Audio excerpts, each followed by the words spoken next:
Another power bat is heading out of the Bay and going to the desert. The Rays making another stunning trade, dealing Steven Souza Jr. to the Diamondbacks, all part of a three-team deal.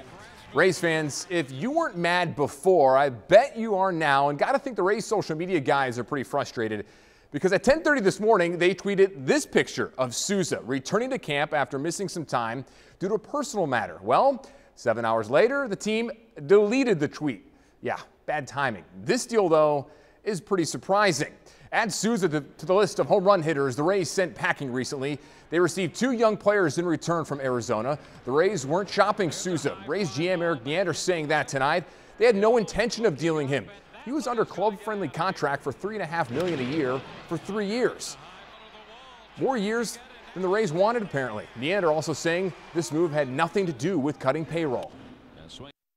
This was something that would be categorized much more so as a pure baseball decision that, given what was put to us and how we valued it, was something that you couldn't pass up in terms of continuing to build out a really strong core.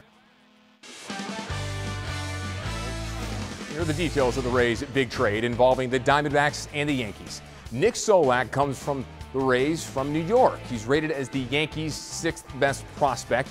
He bounced around from single and double A last season.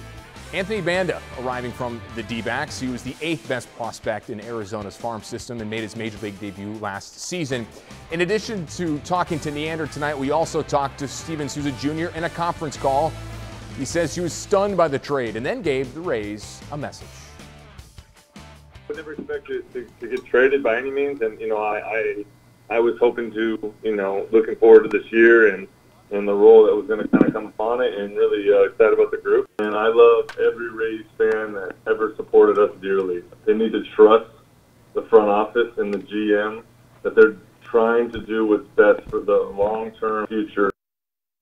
Well, trusting the front office is hard right now for Rays fans, regardless if this Souza trade wasn't to cut payroll. The fact remains the Rays are losing big-name, popular power hitters. That seems like this happens every day.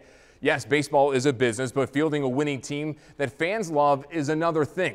The Rays don't spend money. We know that. This happens every 5 or so years, but it doesn't mean it's easy. The team won't win many games this season. Too many young guys and not enough experienced ones on this roster. And in case you forgot, here's who's left, or rather who left this team. There are just all the power hitters. And this isn't even mentioning the pitchers the Rays have lost, Alex Cobb and Jake Odorizzi.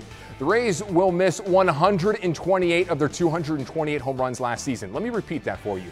128 of the 228 home runs last season. That is incredible. More than half. This team won't be hitting many long balls this season, fans, that's for sure. But stay strong. They need you.